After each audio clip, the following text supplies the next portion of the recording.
have hello, everyone.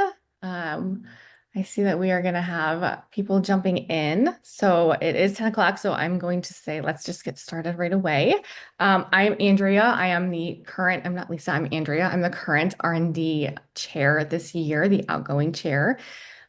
We do have the incoming team on this as well. So they will be the people that you are working with going forward into the new year. We are going to talk to you all about the community program and everything that Junior League has to offer and different options for you as well. And then I have a Q&A at the end. I am going to start off by sending this to Lindsay Davis. She is the current president-elect, and she will be the president next year. Thanks, Andrea. Good morning, everyone. We're thrilled to have you here today. I will not take too much of your time because I know what you really want to hear about is our grant opportunities for the upcoming year. But the work that we do with the community and in support of the Dallas community is the real hallmark of the Junior League of Dallas. And as we have evolved over the last 103 years, yes, we started in 1922. We are still growing and going strong. We have evolved the ways that we serve the community. So some of the grant opportunities you will hear about today are things we've been doing a really long time. Our community program through our research and development process as an example, and other things that we are doing are a little bit more new and innovative as we've tried to meet the needs of the city of Dallas. So you'll hear about things like Done in a Day, which is a newer committee for us and focused on kind of a quicker response, more rapid turnaround type of project. So we are really excited to share a bunch of great opportunities with you today. And as you have questions, as Andrea said, we'll have plenty of time to address those at the end. But thanks for being here to learn more. And I hope that you are just as excited as we are about the potential to partner together as we look ahead to the 2025-2026 year. So that is all for me. Andrea, back to you to talk through the agenda. Okay, great. So today we are going to go over a Junior League overview of the leadership team and everyone involved. We're going to talk a little bit about community impact and how the league has helped in the past and how we are going to continue to help going forward. An overview of all the grant opportunities, which involves Kids in the Kitchen, community outreach done in the day, as well as the upcoming community program. And then we will have a Q&A at the end. So I am going to pass this off to Caitlin. She is going to talk about the community impact. Thanks, Andrea. And I apologize. My computer screen went out right when we started recording. No. So Do you have the slides? yeah, I think I've got it fixed. Okay. I think I can see the slides. But yeah, anyways, we'll just roll with it. Feel free to go to the next slide. Hi, my name is Caitlin Holcomb. I am the incoming community vice president for Junior League for this 2025-2026 year. And real quick, I want to talk about our mission statement. One of my favorite parts of our Junior League mission statement is how it beautifully combines women's ambitious leadership with meaningful community impact. So first, I want to focus real quick on that meaningful community impact piece. Thanks to my predecessor, Katie, we're in a strong position this year to really sharpen how we capture and articulate the impact of our work with all of you. Specifically, we are focusing more on numbers. So this means clear, measurable outcomes that show a real difference of what our women are doing with your agencies. You'll see this reflected in the simplified agency self-evaluation document on the applications page. So why does this matter to you? Because the better we can articulate the impact happening at your agencies with our women, the better equipped the Junior League of Dallas is to advocate for you.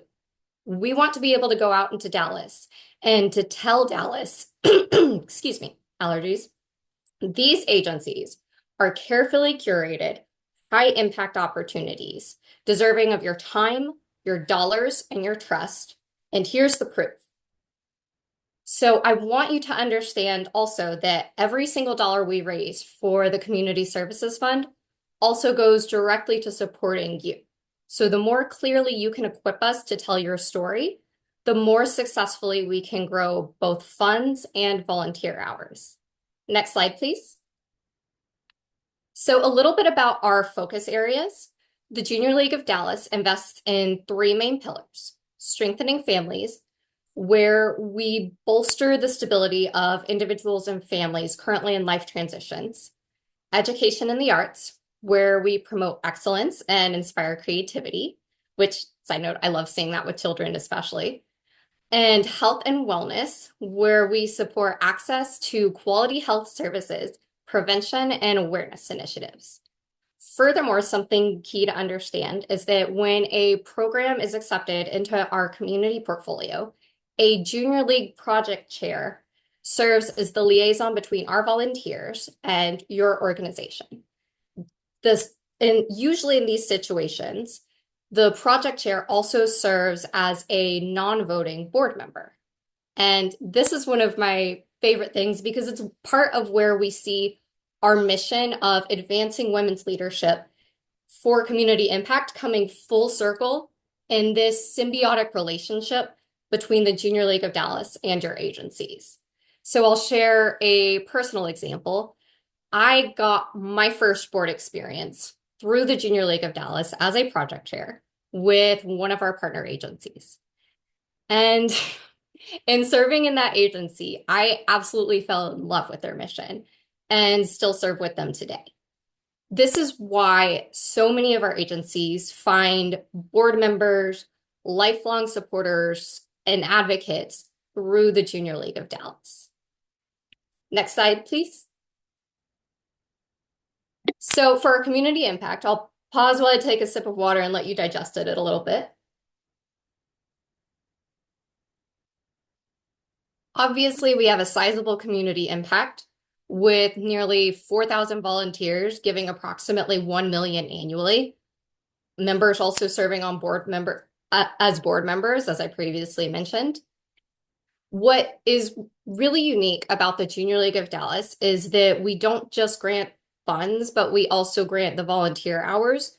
So we are there with you to help support you both monetarily and with our time so that we can personally gain that understanding and be on the front lines making that community impact.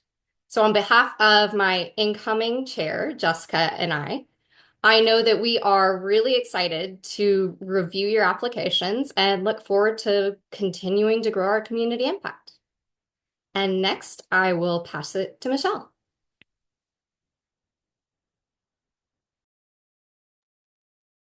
All right, hello. I am the current outgoing assistant chair for Kids in the Kitchen. You can go ahead and go to the next slide, please.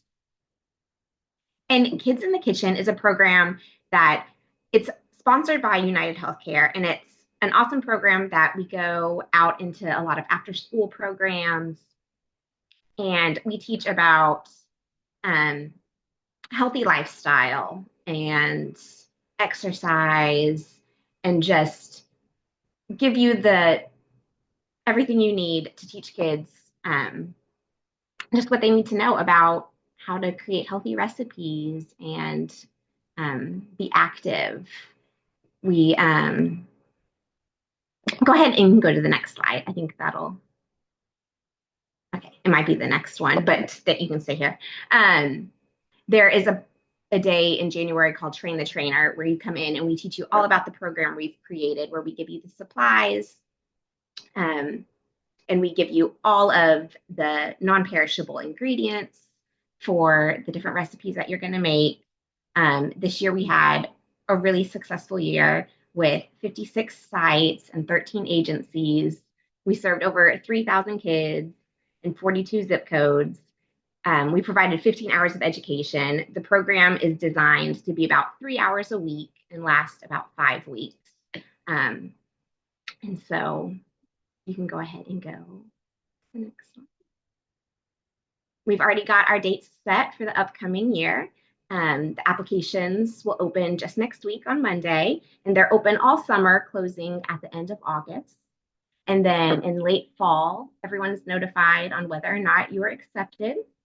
And then there's that Train the Trainer event that I mentioned in January, where you would come up to Junior League headquarters, and we would just go over everything that we've created for you. And then the 5 weeks last during the spring semester of next year of 2026. And so there's a link that you can look at the application. You can also access the current curriculum and kind of get an idea of what's included in that. And go ahead and go to the next slide.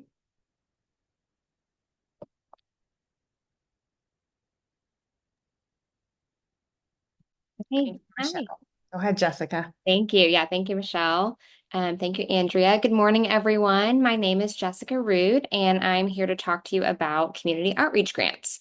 I am the current community outreach chair for this year and the incoming signature projects grants director for next year. So if you have any questions about community outreach or anything else you hear, just feel free to reach out and I'll direct you to the right person. Go to the next slide, please. Thank you. So community outreach grants, not to be confused with the community program grants, which you'll hear about in a few minutes, we offer small one-time grants to Dallas County nonprofits through the Community Assistance Fund. This fund exists to help alleviate emergency or unbudgeted needs, and the maximum grant award is $5,000. So through the Community Assistance Fund, we do not fund general operating or general programs if you have a funding shortfall. We also do not fund events or fundraisers or new programs in the startup phase. We're really looking at kind of more tangible items is what you'll gather with these examples. So a couple of things that we have funded in the past to kind of give you a good point of reference. Something like an HVAC repair. Obviously, commercial sized HVAC units are pretty expensive in your facility, whatever that looks like. So with our $5,000 maximum award, we wouldn't be able to replace a whole unit, but if it needed a repair, like the blower on the HVAC unit needed a new motor or something repaired, that would be a viable request for the Community Assistance Fund. Or if perhaps you have like a summer program that feeds hundreds of kids, but your commercial fridge or freezer needs to be replaced, that would also be a great viable project to apply for through the Community Assistance Fund. Something that's not on this slide that I do want to share, this year that we're wrapping up, we've granted $30,000 to 9 unique agencies in Dallas who were facing these emergency or unbudgeted needs. So quick math, you can tell those were not full $5,000 awards to every single agency, although some did get that full $5,000, but some had kind of a piecemeal approach where maybe the repair or item they needed was $1,500 or $2,000. So those are also reasonable requests where we'd love to be able to support you. Next slide, please. Thank you. And there is an application available on the JLD website. On that first bullet, you can kind of see the click path if you're on our website. Emergency requests are at the very bottom at the list when you scroll down or use the click down. The application itself is pretty standard for any agencies here that are used to submitting grant requests. So we have an application form specifically tailored to the requests that you have in your project or repair or need. And then we also do request some pretty standard grant documents. So budgets, board lists, some financial statements, 501c3 letter, that type of things. And so we have that application open throughout the year, as noted on the slide. And applications are open until we expend the funds for the year. So applications for the 2025 to 2026 year will open in just about a month on June 1st. And with that, I will pass it over to Brandy. Thanks, Jessica. Hi, I am Brandy Garrett, and I am the incoming project chair for Done in a Day. So, Done in a Day is a newer committee that we have created. We are going into our third year. So, Done in a Day was created to really expand our community impact by supporting a greater number of agencies and being able to respond to more emerging opportunities. This gives us a chance to work with agencies that may not be familiar with the Junior League or have never partnered with us before. As a league, our goal is to continue serving and supporting as many organizations and agencies in Dallas as possible. And Done in a Day really allows us to extend our reach while also meeting the needs of our evolving community.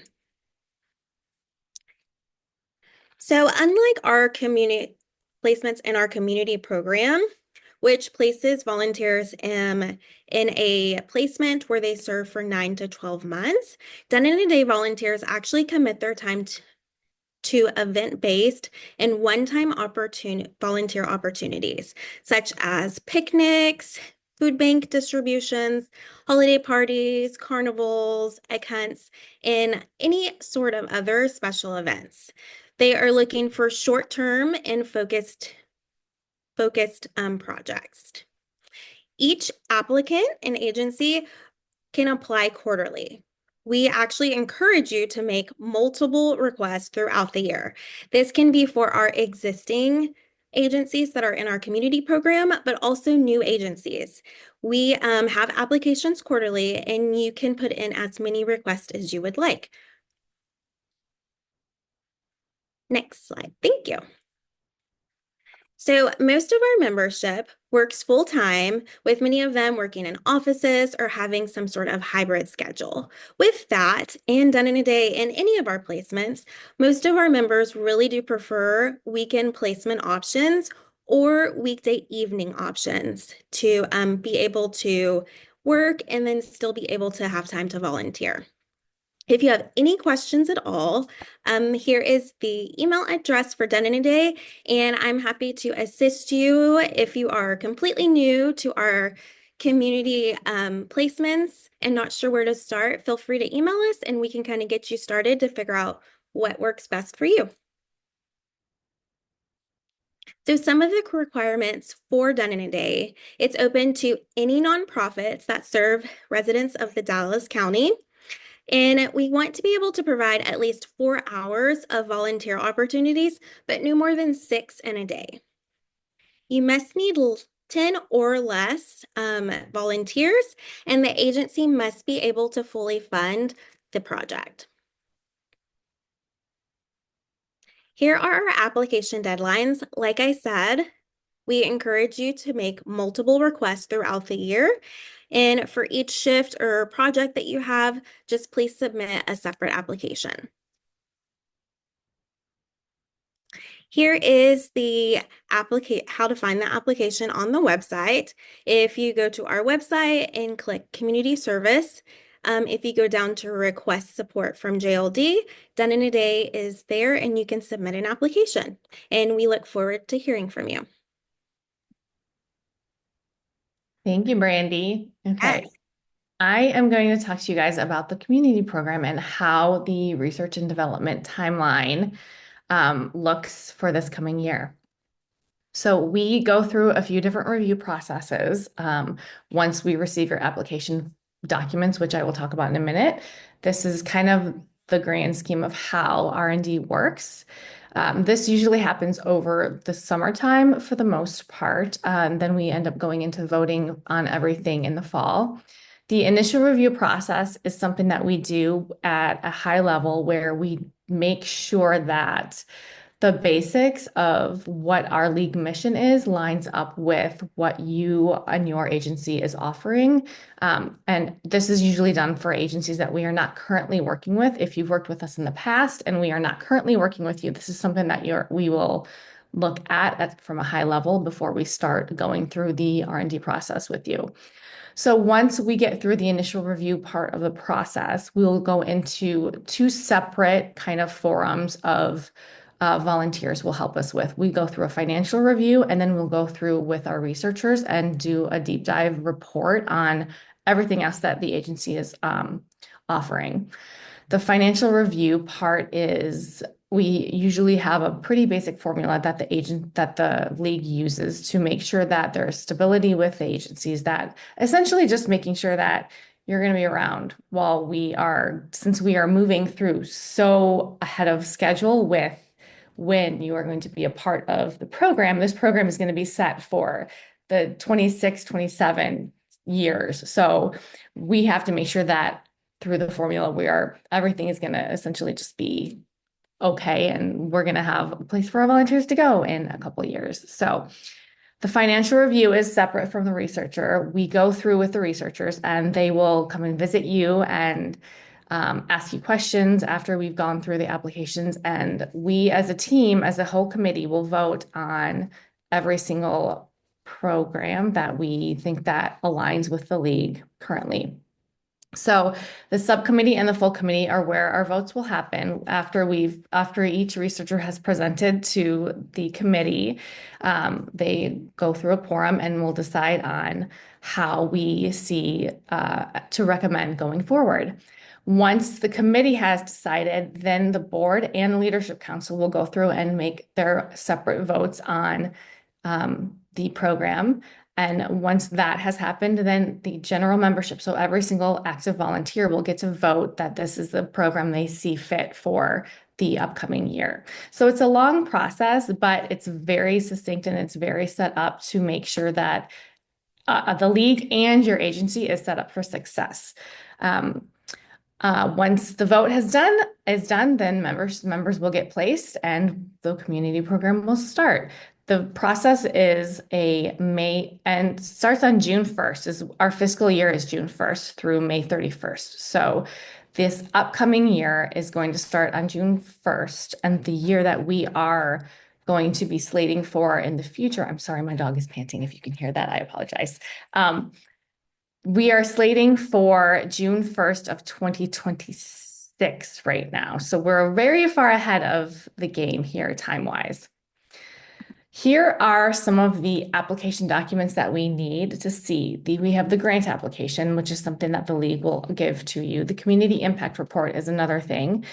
Required supporting documents. These are all listed on the website. I'm not going to go through each of them individually, but I do have some suggestions to make sure that with your financial statements, this is something that we have seen kind of as a hang up in the past, and I don't want to see that be the stopping point for you because I'd like to see each agency make it through the process fully. Audited reports are very important for us to have to be able to make it through the financial review, and I know sometimes it's hard for agencies. I've seen this as a challenge, and I don't want that to be something that holds you back. It doesn't have to be current year audited, but we do need to have the last couple of years as audited reports, or they won't be able to. Financial review will end up stopping you, and then we won't end up being able to go through the process. So make a note of that to be sure that that is something that you do send with your documents here. The community impact report.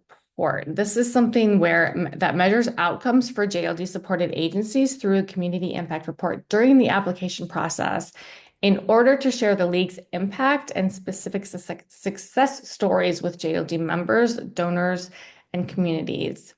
For instance, we have some success stories in the past. At our Friends Place, 84% of program participants reported improving coping skills to allow them to complete tasks, and 80% increased the amount in their savings. Genesis, 49% of its clients who received counseling reported reduced PTSD symptoms by the time they leave the shelter. So these are also important for us to know when we're going through the process that how things have impacted the community. What we're looking for, the majority of our members prefer placements with weekend or evening opportunities. This is across the board right now. This is something that we are seeing as a big benefit and what the members have. I know since we're well out of COVID, a lot of people have gone back to the office now. So this is something that has definitely teetered back into what our members need. Well-defined placements we can share with our members. So very, very specific duties and understanding of exactly what the members will be doing during their time, things that are appealing to what they want to spend their time doing, since this is something that they are going to be doing for 60 hours of the year. Multiple opportunities for members to earn hours. The placement cannot include fundraising activities. That is one thing that the league has in our policies, is that our volunteers are not allowed to do any kind of fundraising across the board for any of these agencies. A substantive board of directors or advisory council position to serve as a training opportunity for the project chair. This is essentially something that's non-negotiable. The project chair position is a very coveted spot for a lot of our members to take over, and being able to sit on boards and have that experience is part of that position. So we do want to make sure that there is going to be an advisory council position for each project chair that is going to help out with your agency. Most common reasons for release: difficult for volunteers to earn enough hours. This goes back to the evening and weekend hours being something that is beneficial. That's not to say that we don't want to have hours during the day. There are people that do have daytime availability, but it's just something to take into consideration. Unstable financials, kind of what I talked about before. It's a very specific formula that the league uses, and that is something that we have seen every year where we have to release at the financial review section because the financials are not stable. Location for volunteer requests is not identified or is unclear. I know sometimes agencies have confidentiality with where they are located, but if the location is not easy for us to figure out or to understand, and for volunteers to know how to get to, that can sometimes be a hindrance. Agency is not a fit with our 3 impact areas of focus, which we talked about in the beginning: the strengthening families, the education and arts, and the health and wellness areas. Agency fails to fully complete the application, including the community impact report. When some of these applications are fuzzy, it makes things harder on the researchers to be able to go through and kind of line up what they need to be able to fill out their reports. So that can sometimes end up being a hindrance during committee. Other items of importance: agency requests for the community program must be for 10 or more volunteers, not including the project chair. So if you want to be able to be part of this specific part, there has to be a minimum of 10 or more volunteers that you are requesting. We cannot do any less than that because it's just not feasible time-wise for us to be able to add you into the program if it's not going to hold for 10 or more volunteers. JLD does not send money to agencies without sending volunteers, so that has to be part of the component. The funding and the volunteers have to go together. It cannot be one or the other for this part.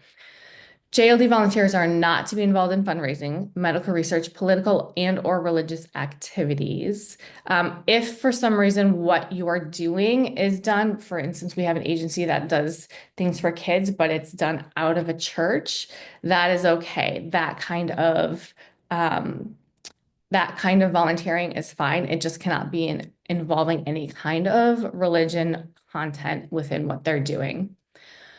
JLD representative required to hold an ex officio seat on agency's board. Agencies must hold an orientation and training session before any volunteers begin their placements. So the orientation is something that is very important. We want to make sure that that is going to really set the volunteers up for success, give them the chance to have the introduction, to see the space they're going to be volunteering. So that is something that is part of all of this. How to apply. Okay, the deadline for submitting a community program application is going to be Friday, May 30th at 5 p.m. To begin the application process, I will go through this in the next few slides so you can kind of see exactly what this looks like. That is the website, jlddallas.org, and you're going to click community and then community project requests. They must be submitted online. No hard copies are going to be accepted. They have to go through this link. This is exactly where we pull all of the applications from and move forward from there. Okay, we will go through how this works now. When you go to jlddallas.org, you're going to click on the Community Service tab, and from there, you're going to go to Request Support. No, that's not right. Let me click through. Yes, request support from JLD. And then once from there, you're going to go into community program project requests. You'll see done in today is in there, and emergency funding request is also in there. So anything that you're looking for that we've talked about going forward is going to be under the request for support from JLD part of the website. For the community program, you're going to download and complete the community program grant application.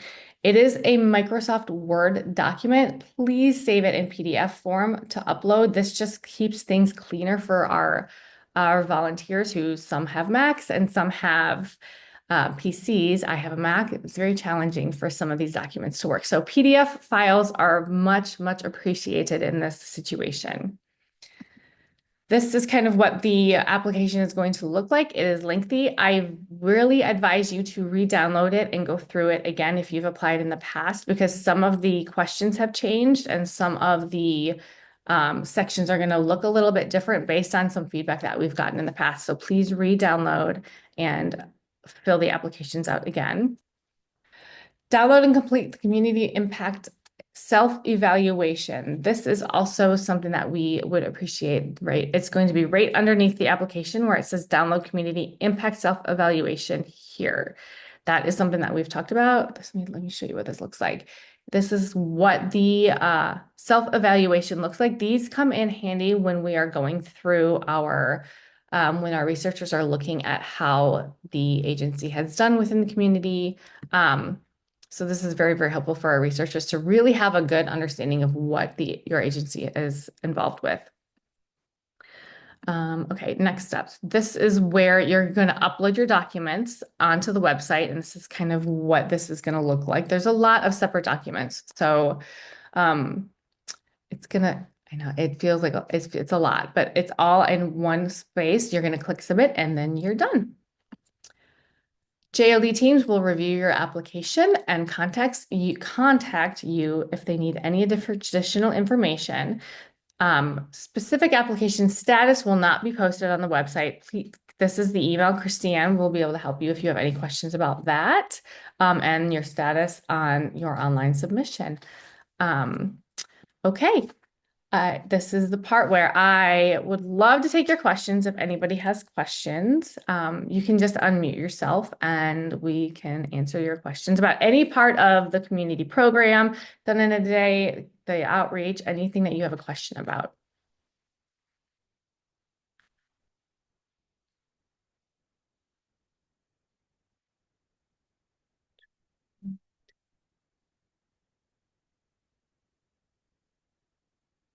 If you do have a question, you can also raise your hand. I don't know, I may have some settings not set correctly. Does anybody have any questions?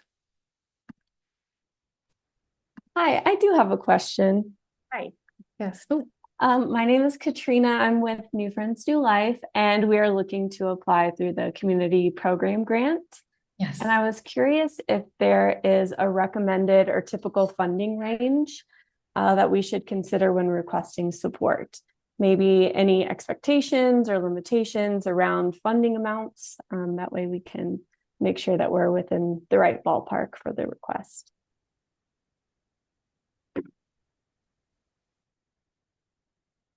Caitlin, do you want to talk about that? How you guys are thinking about this, or would you like me to answer? I can take it, and then if there's anything that I forget or that you'd like to add on, please feel free. So I would say typical funding range that I've seen in years past doesn't necessarily go above 44,000. But that doesn't mean that there might not be funding that makes sense for less at like a 10,000 frame or a little bit more. We did grant to 26 different agencies this year in our 25-26 community program. The main thing that I would say to be sure of with the grants is be sure it is tied to something meaningful. So it needs to be specific. We can't just say, oh, we're going to have $5,000 for supplies, but we don't know what the supplies are. We don't know what the supplies are going to be used for, etc. So we need to be able to track how that's going to go. I'll give another example. We've had another agency specifically say, okay, this funding of X amount of dollars will go for funding Y mammograms for women in these neighborhoods. That's something where we can trace specific usage of the dollars and how it will be impacting our community. Great. Thank you. I appreciate it. Yeah, look forward to reading your application. Thanks. Hey, thanks, Katrina. Does anyone else have any questions about anything? Anything that was confusing? No? Okay. Well, I don't want to hold your time. We've been able to breeze through this. If you do have any questions, Christiane was obviously the person that we can be emailing. I am hopeful that I'm very excited to see that we had so many people on. I think that's going to be a great year, and I'm very hopeful to see everyone moving forward.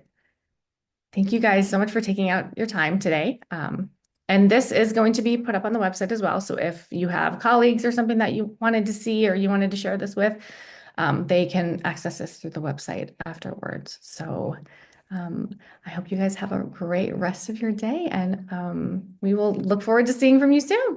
Bye, guys. Thank you, Thank guys. you all.